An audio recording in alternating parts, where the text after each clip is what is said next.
Hey guys, RoboVince here. Welcome to episode 113. Just so you know, something is messed up with my mic. I think the gain is too high. IDK. Either way, it should be fixed by the next episode. Boop bop beep boop. Kyle stole the cookies. Enjoy.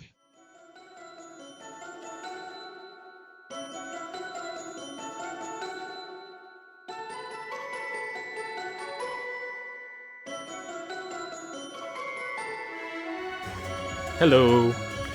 Hey everybody. Hi. Welcome Hello. to Atomic Radio Hour post-nuclear podcast. I'm your host, Vince. And I'm your almost fall host, Olive. How you been? What's new? School's kind of kicking my ass. Mm-hmm. And I'm not loving that. So, I've been kind of having a rough week, actually. Yeah? Yeah, that's basically the gist of it. Just like not doing too hot personally. But I'm excited to be here for the show because this is one of my creative outlets that makes me very happy. Cool. I'm tired. Oh yeah, we're back to sleepy. tired, Vince. Yeah. Dude, Well, you're night shift, so like you must be exhausted all the time. I'm constantly tired. All the time. I gotcha. Always. Chadwick Boseman died, dude, and I'm not even a Marvel guy, and I was actually pretty upset about it. Yeah, I'm upset because he was a good actor and he symbolized so much for the black community, and like having that superhero be there for like a whole generation of youth that are people of color. It's just like he symbolized so much, and losing him at such a young age is just so tragic. I think what's nuts is that he had cancer for 4 years and didn't tell a single person. And Good just for him. yeah. Like, I was having a conversation with somebody. I was like, oh, come on. I said, if I had cancer, nobody would know. I would just go quietly into the night. That's what my grandmother says. Really? You know the one. Yeah, I wouldn't.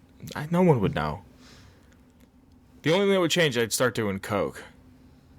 And just railing boat? hookers. Yeah, oh my god. Because I'd be like, alright, fuck it. It's a prerequisite to doing coke because you got to be on a hot boat. You have to be on a boat. I'm gotta. I'm not going to be doing coke if I'm not on a boat.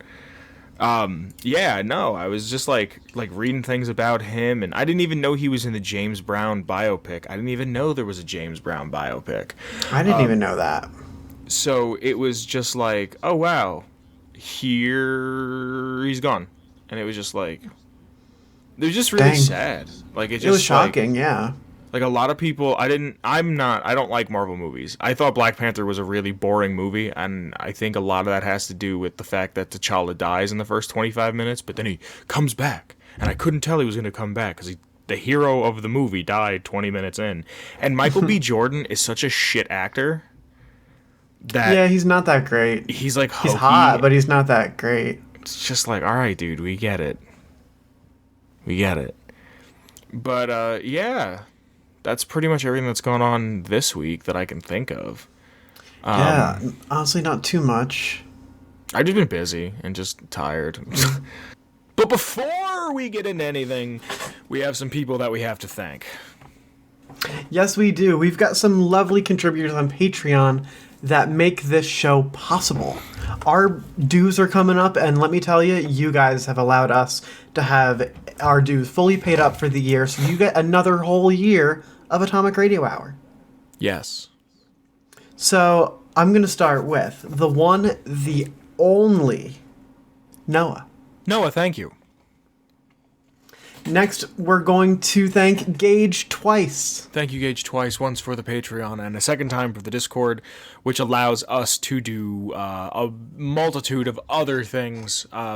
Like cool I streaming. said last week, we're trying to do something, but we got to finish the last little bits of it. But we need Discord to do it, so thank you.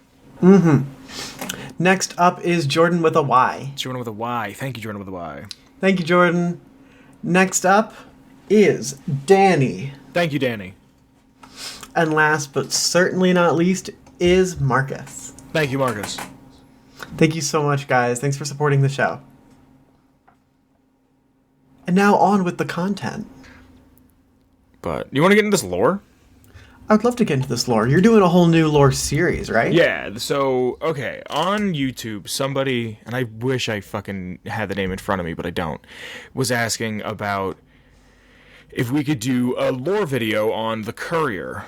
And it made me think, what if I did a lore video on every single protagonist from every single Fallout game and just kind of banged it out in one lore series, I guess? Yeah. So for episode 113, what a better piece of lore than the original Dweller of Vault 13. And I didn't do this on purpose; it just happened to line up. Yeah. The Vault Dweller, the protagonist from Fallout 1, the probably most important character in the series. Yeah. I would say so. And normally, as you know, I write all my notes down, and this is one where I felt like I should just kind of read from the wiki. So that's what I'm going to do. I get all my lore from fallout.fandom.com, and I'm going to read the lore right off of the wiki page, just because I feel like it's the closest thing to kind of like a Bible, kind of like a written testament of who the protagonist is. It's very all-encompassing. Yeah. So I felt like for me to write it down is somewhat disingenuous, but like, you know what I mean? You know what I'm saying? Yeah, I know what you're saying. You don't have to justify it to me.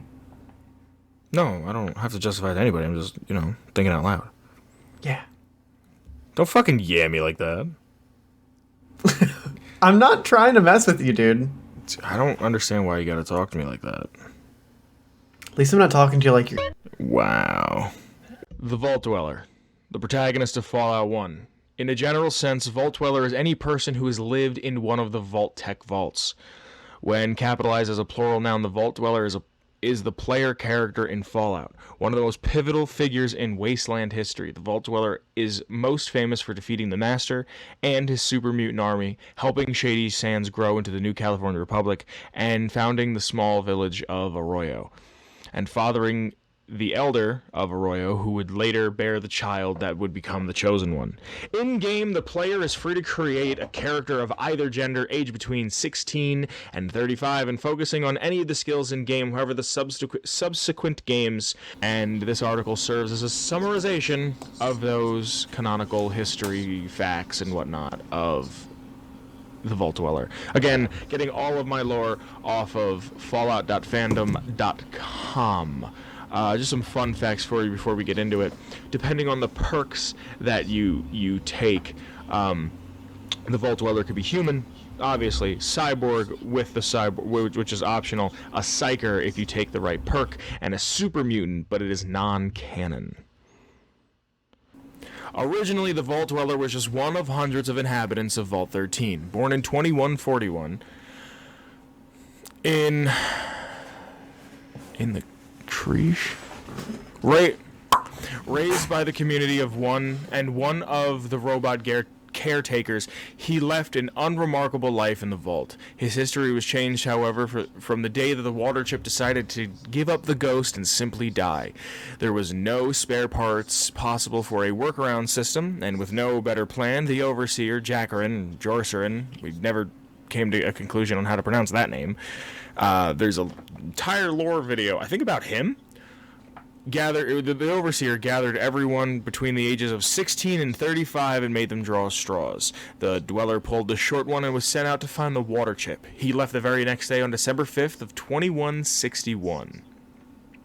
The Vault Dweller struggled for the first few days, fighting off rats and the elements, with the only location of Vault 15 to guide him.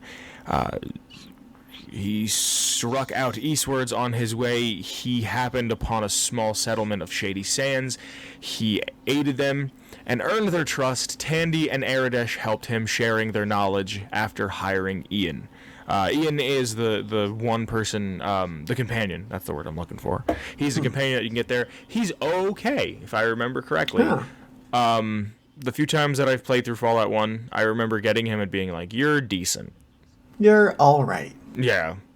Kind of like McCready. You're all right. Yeah. The vault dweller continued on to the buried vault. Exploring the ruins, he realized that it would not help his people. The control room and the water chip were buried under tons of rock, and he moved on.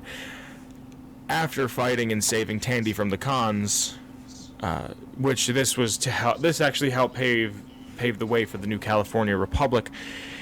He took his travels took him to Junktown. His memories of the town were being tainted forever as he learned the most important rule of the wasteland: doing good times sometimes means being a very bad person. Yet he felt no remorse for his actions, and the city of traders taught him many lessons. But it wasn't those that counted on him the most. It was Dogmeat, his loyal mutt, who would have been the most trusted friend for all the time that they were together. The Dweller continued to the hub, this being the largest city of New California. I don't like the way that's written.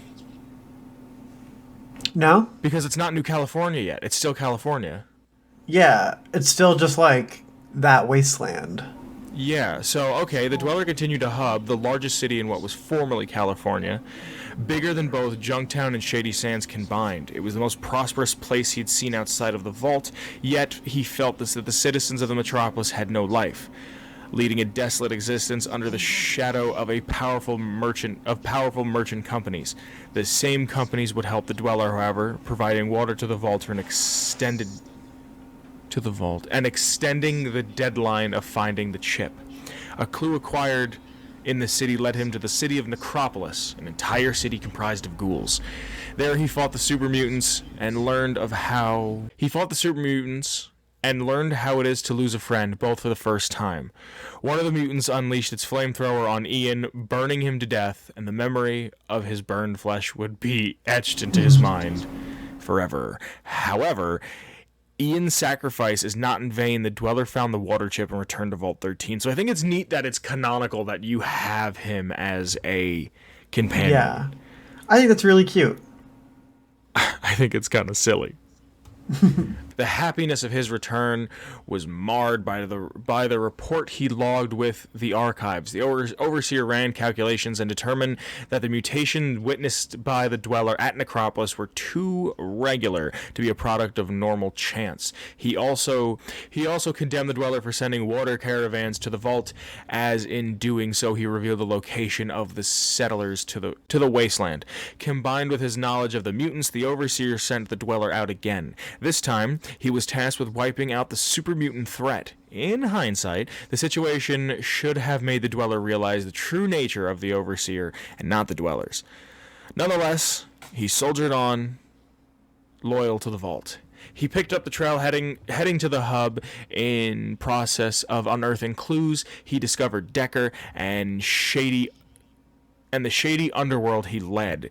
Though he tried to manipulate the Dweller, the hero of the vault managed to turn the tables on him and use him instead. In the process, he also saved brother Jonathan from Decker's goons in the city's old town. I think this is the part that you and I got stuck on. Yeah. After leaving the town... No, it's not. He journeyed to the Brotherhood of Steel, figuring that they would... Yeah, we made it to the Brotherhood. Yeah, figuring that they would have knowledge he needed. He tried to join them only to be sent on a fool's errand to the Glow. Forced with the honor of the atomic devastation, he refused to break and recovered ancient Brotherhood disc. Brotherhood disc. Yeah, here is your MacGuffin. Sought by its reclusive order. Shocked to see him returning alive and well, they shared their knowledge and technology with him. Richer, the Dweller journeyed to the Glow, making a short stop at Necropolis. He thought to visit an old friend, but as soon as he entered the city, he realized something was wrong. The super mutants attacked the city shortly after he left. A single ghoul survivor revealed that they were looking for the Dweller right before he died. The ruins of Los Angeles stretch forever, skeletons and buildings baking in the hot desert sun. Within the city, he found many enemies and few friends. Learning more about the nature of the super mutants and the true foes. On March 3rd of 2162, he entered the cathedral. Stealing the robes of one of the master's servants, he penetrated the depths beneath the the monumental building. In the old vault, walking among the misshapen ones, he confronted the most terrifying sight yet, the Master. He killed him in open combat. That's it. Yeah, he just did that. All evidence of the Master and his plans were incinerated shortly after in a nuclear fire. Only one target remained, the vats. On April 20th, 2162, the Dweller invaded the Mariposa military base with support from the Brotherhood and Dogmeat. I love how the dog's here. Fighting his dog, where's the dog? Fighting his way to the heart of the facility through one of the force fields claimed the life of Dogmeat. The Dweller managed to trigger the self-destruct sequence and put the Vats out of commission. With their destruction and the fall of the Lieutenant, the Unity was no more, and he could return to Vault 13 as a hero. On May 10th, he returned.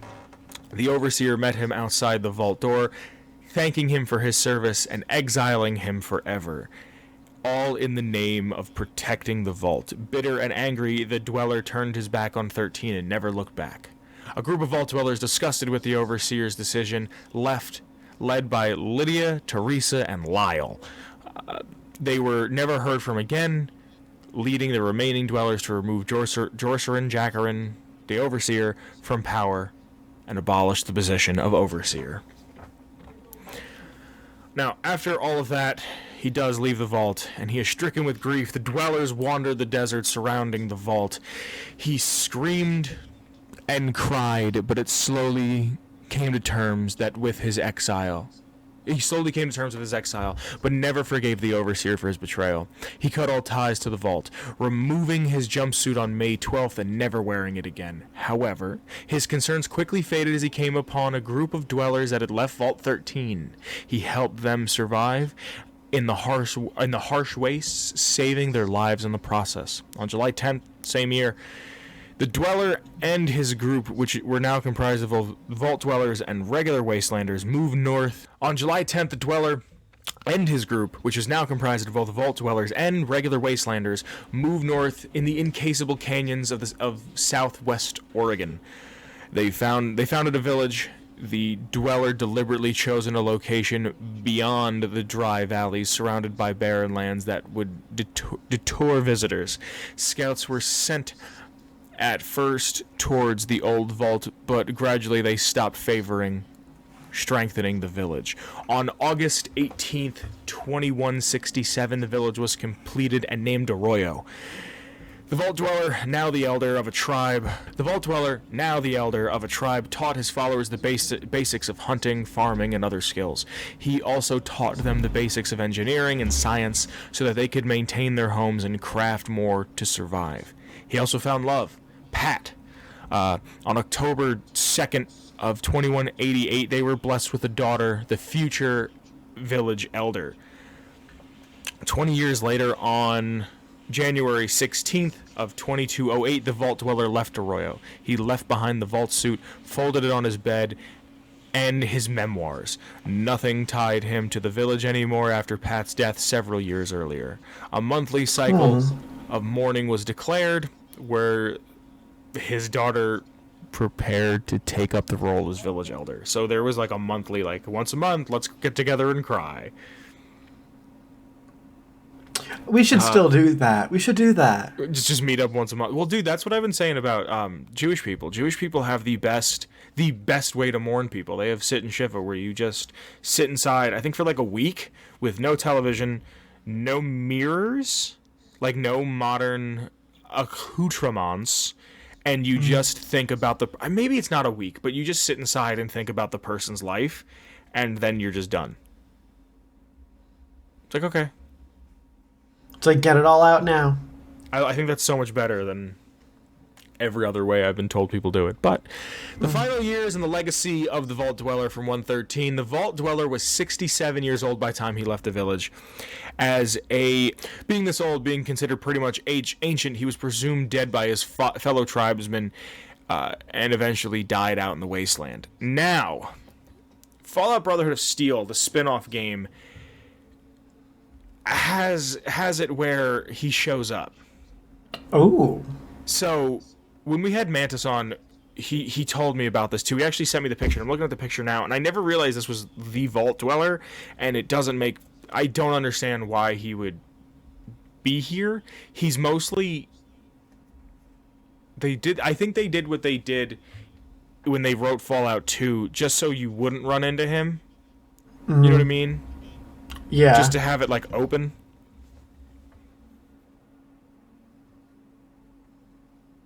If you've seen just the screen grabs, it's of an old man cleaning a gun or a knife. I'm looking at it, but it's very, very tiny. It will be on screen if you're watching the YouTube video. This part is not considered canon, but might be because of it being Fallout Brotherhood of Steel. And it says, however, before his death, he traveled to the town of Carbon. Let me find out where Carbon is. I want to say it is in Texas. Or if it's not Texas, it is Chicago. Carbon is a town built of the remains of the pre-war. So, yeah, Carbon is in Texas. I was right. I just wanted to make sure, because I just, so he went all the way from Oregon to Carbon. That's a long-ass way, dude. Yeah, from Oregon to Texas, he walked there. As the Wasteland Stranger, he helped people of the town avoid the raiders that attacked the city before continuing on with his travels. And he always kept his Vault 13 flask with him out of sentimental value, and even traded with an initiate for it, on top of providing them a Red Ryder BB gun. Aww.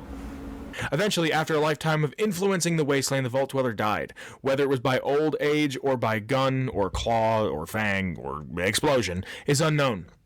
His legacy would live on in Arroyo, but more importantly in the form of the new California Republic. A statue was erected in his honor with his role in saving President Tandy and securing Shady Sands. While the stories and legends of Vault 13 would become a core part of folklore, children and adults alike would search for Vault 13, the former as an imaginary play, the other the benefit of the riches within. So I think that's a really neat, kids talk about it like it's like Santa Claus. Yeah, like some kind of like folklore. Yeah. And then the adults are just like, we need the technology. I think that's really cool. President Tandy would humor some... What's up? I said that is pretty freaking cool. Yeah. President Tandy would humor some of the expeditions. Oh, wow. However, she never forgot how her father Aradesh and Seth perished in the waste looking for that vault. Wow. You know what I'm realizing doing this? Reading this, aloud? What? We've done a lot of this lore that we're talking about. We have done a decent amount of it. I know we've done Tandy. I know we've done... I don't know if we've done Shady Sands proper. I don't think we have done Shady Sands. But I really... before I get into... something else, I really like Fallout 1's feel. I really like the atmosphere of Fallout 1. I really like the architecture of Fallout 1. I want to consume more Fallout 1. Just because I feel like I haven't given it enough justice. Yeah, and I don't think I've ever truly beaten it, but I've played pretty deep into it. Mm-hmm. And I've known the entire story of it, but it's something that I do want to finish by myself someday. Yeah, and also I remember Fallout 3 coming out and being like, why do they start here? Why do they start with the third one? So you look up Fallout 1, Fallout 2, and I would slowly figure out oh, this is the story, and I would watch all the videos on it, and there was sparing lore videos, but I know what happens, but I don't know every intricate detail of it. And here's something that I just didn't know. There's a chart of the Vault Dweller's family. So it's the Vault a family Dweller. Genealogy tree thing? Yeah. So, and there's characters that you can meet in the game. So there's the Vault Dweller, and his wife Pat has a daughter. And their daughter becomes the village elder and marries an unknown man and gives birth to the Chosen One. Now the Chosen One can have a kid with either Leslie Ann Bishop or Angela Bishop, which is part of the Bishop family, right? Remember we talked about them a little while ago? Yeah. Then they give birth to Mr. Bishop, and Mr. Bishop, with an unknown man, gives birth to Mrs. Bishop's daughter. So all of these fucking people are like intertwined in the game. So then It's like all connected, yeah. The chosen one has a sibling with an unknown spouse and has Fergus. Fergus? Yeah, Fergus, who is someone in Arroyo that you can meet. But also, the village elder has a sibling named Morlis who has an unknown partner, an unknown male partner, and they give birth to a child named Nagor. I just think that's super neat that, like, I even clicked on these names on my PC just to Like to see who these people are. yeah, and like here's Nagor. The Chosen One has known Nagor since they were an infant. He is the Chosen One's younger cousin and has always helped when possible. He owns a dog, Smoke, who often wanders off into the wild. That's it. That's all about Nagor. Fergus. Let's see what Fergus has to say.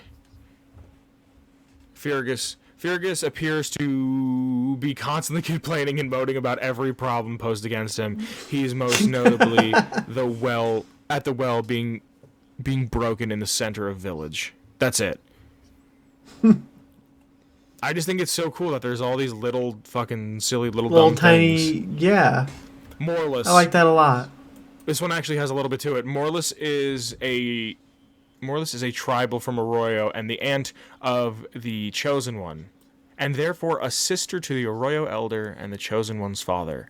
And their mother is Nagor. And the mother of Nagor, an older woman who never had much affection for her niece or nephew. Morlis can later soften up by the Chosen One luck in the quest for the Gek. Nothing. Has nothing to do with the bishops we talked about. That's pretty much everything on that's not the Overseer. That's everything on pretty much the OG Dweller. That's like really cool to like kind of understand what is like canon, quote unquote. And I learned something new today. Did you really? Yeah. What'd you learn? I learned that there are a lot more siblings at play. Yeah. I thought that was super I mean, neat when I was in the reading Wasteland, they be fucking. Oh, dude, that's a form of currency.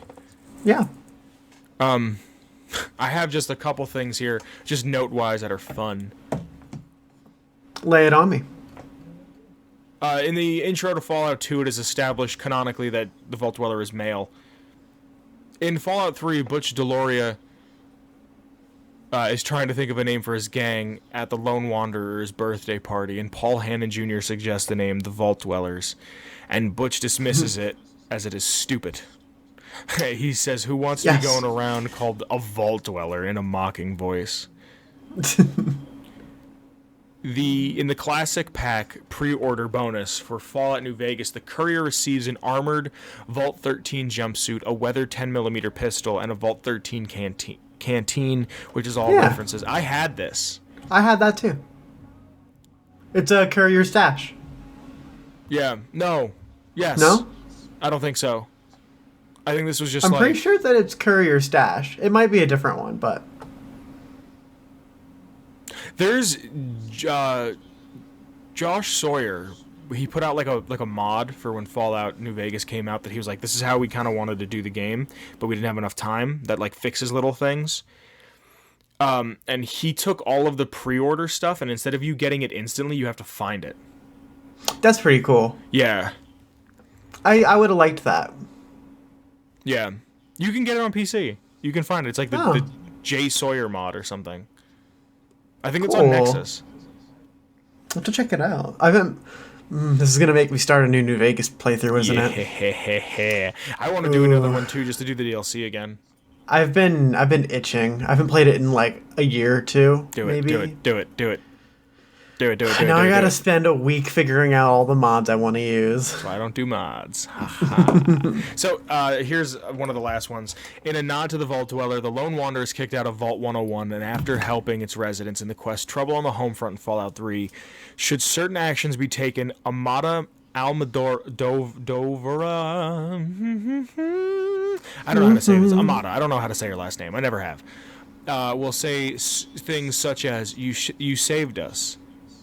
That makes the rest of this even harder, and I'm sorry, you're a hero, but you have to leave, to the Lone Wanderer, which are all parts of the speech Jorsarin says to the Vault Dweller at the end of Fallout. However, the dialogue appears only if the Overseer is killed as a solution. Resolving the problem diplomatically results in a different dialogue option that does not appear in the first Fallout. Oh, that's still pretty cool. I like to kill that bastard. Yeah, fuck him. Fuck him. In the early stages of development of Fallout 2, it was planned that the main character would again be the Vault Dweller. However, the idea was quickly abandoned since it was difficult for developers to explain the loss of equipment and skills of the hero of the original game. Therefore, the development decided to create a new character who turned out to be a descendant of the Vault Dweller. And here's something from behind the scenes. He was supposed to appear in the canceled Fallout movie, referred to as the hero in the story treatment. He was accompanied by 3 other people from 13. A female officer, Techie, and Scholar. I always thought a Fallout story of drawing straws was something the Overseer thought of. Look, someone's got to go outside, and they may die out there, so let's just draw some straws. Someone, probably not the Overseer, since he wouldn't have gone outside no matter what, demanded that everyone draw a straw in order to truly be fair. But to be honest, the Vault Dwellers were simply terrified of going outside, and terrified people do not always make the wisest decision. Anyway, when Big Dumb Larry drew the straw, maybe the Overseer saw a way to get rid of their limited gene pool of some really bad alleles. So I think I've read this on the show before. Ugh. I think so too. Because I'm reading that and it kind of sounds familiar. But what I think Big Boy Timmy Kane is saying is that he made it more of like, you're just a big dumb idiot and he wanted to get rid of you. Yeah. Neat. There's going to be a bunch of stuff on, there's going to be a bunch of stuff on screen if you're watching on YouTube of what the Vault Dweller looks like. One of the most important people in the entire game, long dead by the time of the events here. Yes, long dead. Maybe not if you're playing 76 though. Maybe Bethesda's going to retcon it where he just shows up fucking randomly because apparently the Brotherhood's there and set up shop at this point, and that doesn't make any fucking sense. But hey, whatever. They own the license. They can do whatever they want with it, even if it doesn't make sense. So salty. Because it's fucking stated that Maxon never leaves California. Why are we changing things? The first fucking 2 games should be sacrosanct. They should be. That's what you built the game upon. They should not have been touched. You want to make it where the Brotherhood's on the East Coast? Okay, I kind of believe you. I'll go with it. You got to sell copies. To take the Brotherhood from being good guys and then making them bad guys in Boston, alright, whatever. I guess you gotta sell copies, but at least don't give me fucking there's dialogue options? Alright, good, fuck it, whatever. The Brotherhood does not show up. They don't leave fucking Mariposa for like, I want to say 3 years, and I'm probably wrong, so don't fucking quote me. But like, come on. I know you feel very strongly about this, but I just don't. Like, you could have made like a Brotherhood Outcast situation. They could have done that. Where they get, even if they got word, if they're sending out signals, this is exactly what I would have done. They're sending out signals from California going, we are the Brotherhood of Steel. Is anybody out there alive? Can we talk to anybody? We've been doing this for 26 years. Can anybody hear us? And like, somebody hears this and gets inspired and teaches themselves how to like reverse engineer power armor, and then they fucking start a new chapter of the Brotherhood of Steel that's loosely based on the original chapter of the Brotherhood of Steel, but they're not called like the Brotherhood of Steel. Or if it's like the Appalachian Brotherhood of Steel sect or something. Don't make it fucking Maxon. Don't have Maxon show up whatsoever. The man should have never been. By the time you play Fallout 1, I think you're on Maxon 3 or Maxon 2. I think it's Maxon 3. Like, do you have anything you would like to say about the Vault Dweller before I end lore? No, I mean a truly iconic character for the genre, having kind of started it all. I knew his story, but I'm glad that you guys now know his story. Mazel. That's all for lore then, I guess. Yeah. Cool. What else do you want to talk about, my friend? I don't know. Do you have anything? I don't really. I've just kind of been in a weird fucky headspace lately. Me too. I'm just like really like not like feeling myself recently. Do you want to Like hear I a just felt funny like story? super like panicked. Yeah, sure, go ahead. So it is no secret that I love me some audio tech, for lack of a better word, and I really, really want to get myself a better microphone. The Blue Yetis are great, but they're Blue Yetis, and I'm not shitting on Blue Yetis. I think this is everybody's like intro microphone to anybody who enjoys the It's a audio USB arts. microphone. Yeah, it's not special. Like, I mean, it is and it isn't. I'll never. Actually, someone's borrowing my other microphone, but like, I'll never get rid of this one. Like, this is special to me. So I go to Guitar Center, right? I love Guitar Center. Okay. Yeah, I know you'd love Guitar Center. We once sat in a Guitar Center parking lot for like 3 hours waiting for it to open on Black Friday. Did we? We did. I don't remember that. I remember going to a Guitar Center on Black Friday, but I don't remember sitting in the parking lot. Oh, we sat in the parking lot for a while, dude. Didn't we really? Was it? It wasn't the same year I bought my TV. No, year before. Huh. All right. Well, Guitar Center story. I go to Guitar Center and I was like 15 feet away from this dude. So I had the mask under my nose, right? Mm-hmm. I just want to breathe. I'm a big dude. I got a beard, and I know I'm not wearing my mask properly, but still, like, I'm 15 feet away from you. Yeah, you're not away. You're not within like 6 feet from people like they recommend. Like, if someone were to like approach you, I'm sure you would have pulled it up. Dude, every time I pass somebody, I pull the mask up. It's just like, like I'm not gonna walk around outside. Also, what they don't tell you, from what I understand, is the virus dies as soon as it comes in contact with sunlight over like 70 degrees, right? So I'm not going to walk around with it on outside unless it's a crowded area. Like, if I'm walking and I'm in the park or something, all right, maybe. But I pull the thing down, and the guy's like, "Sir, you have to put your mask on your nose." And I'm like, "Okay." And I'm like looking around at mixers and whatnot, and I'm asking him about mixers to hook up to my computer. And he's like, "You need what's called an interface." And I'm like, "Okay." No shit. Like a Scarlett? And he's like, "Yeah." And I was like, "Oh, well, I want to get a mixer and I want to get a better mic." And he like shows me this mixer. He's like, "This is the only mixer that I have that's a USB mixer." I'm like, "Okay, cool." And I was like, "Yeah, but I want to get this one microphone." I was like, I said, "I always butcher the name," and I tell him the name. And he's like, "Yeah, it's an SM Shure 7B." And I'm probably still saying it wrong. And I was just like, why you got to be a dick? I was like, dude, I don't know about phantom power. I don't know about low latency when it comes to mics. That's why I'm here, because I want to learn. Like, yeah. And like he just kind of talked, and then like I want to get these pocket recorders because I can use a special like fancy schmancy XLR microphone and shit, and it's just shit that I like, and I can use it as a pocket recorder, and I can like interview people, and I can like have it on my hip and like Nardwar it, like that's how I assume Nardwar does it, and I was like, I want to get a Roland, I think it's Roland or a Rode, like DX40, like a pocket one. He's like, "Yeah." I was like, "How much do they cost?" He's like, "About 200. I'm like, "You can't look it up for me? Like, you can't jump on the computer quick and look it up." He was sitting there like cleaning down somebody's keyboard, and I went there with a friend, and my friend wanted to buy Chris, who we play Atomic Tabletop. Oh yeah. And I wanted to he wanted to check out like an electric ukulele, and I didn't even know that was a thing. Ooh.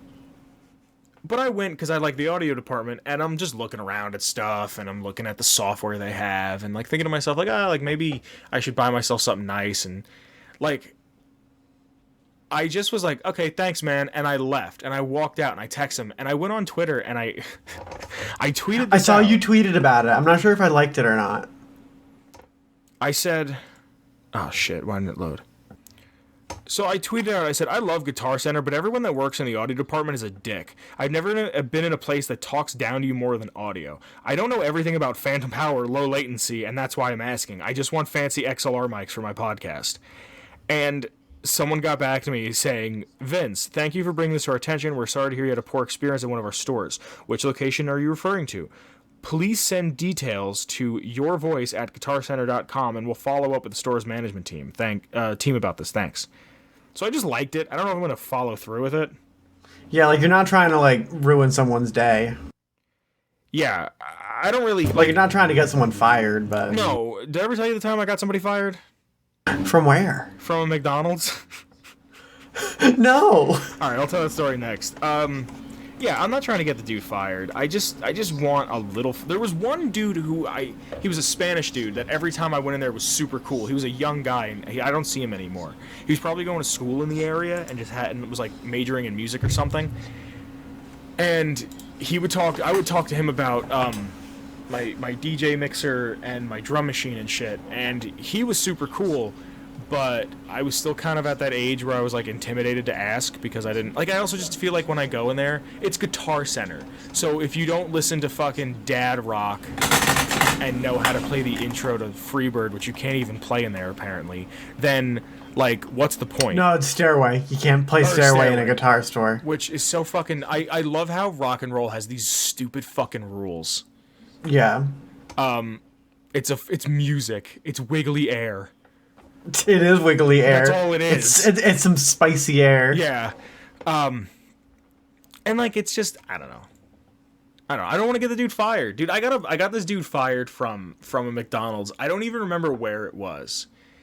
And I did a prank. I used to be big into prank calls when I was a kid, right? Mm-hmm. And I don't remember where it was, but I put on the whitest voice. Like I was like, "Hello there.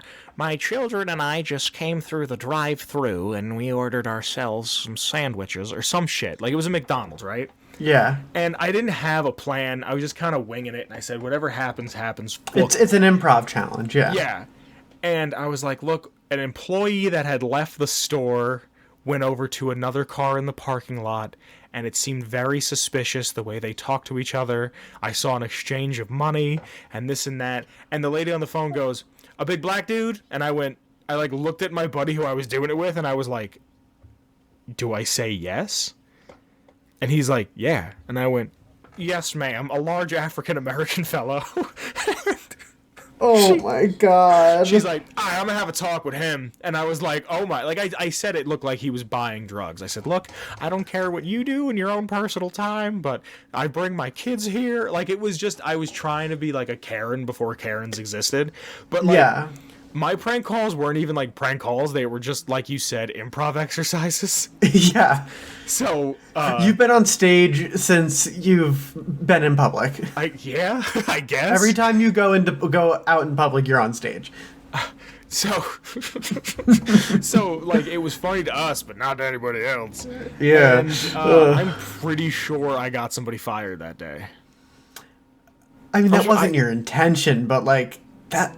She set me up. She yes-and me. Like, come on. She did, yeah. And it's kind of funny. Like, I'm not responsible for my actions. I'm the Catholic Church. Yeah. You know what? I think now, because you know those things that you can ride that are like skateboards, but they have two wheels and a handle? A scooter. You know what they're called? What are they called? You know, I don't know. I'm asking you. Like, they're fucking... I usually call them scooters. No, they're not scooters. They have two wheels, but they're side by side. Segway. Thank you. Let's tweet Heinz. I'm surprised you didn't pick up on that sooner. Oh my god. You like that?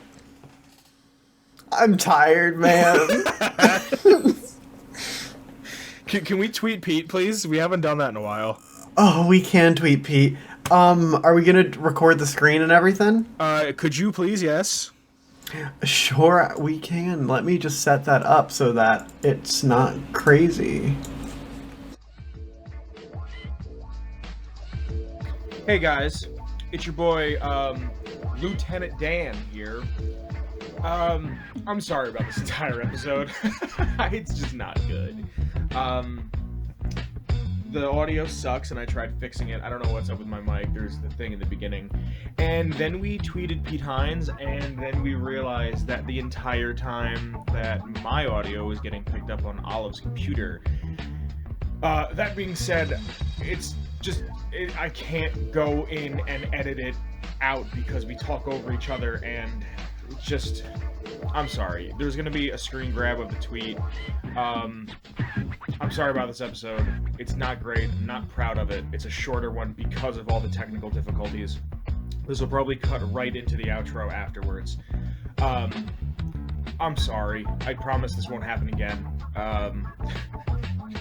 It's like one thing happened, and another thing happened, and another thing happened, and another, and even the beginning of us planning on when we were going to record was fucking miserable. So I guess that's 113. There should be a picture on screen somewhere of what the tweet looks like, if it's not already there. Thanks for sticking through this one. If you stuck through it, I'm just sorry it had to happen like this. It's just, you know, not every episode of The Simpsons is good, so.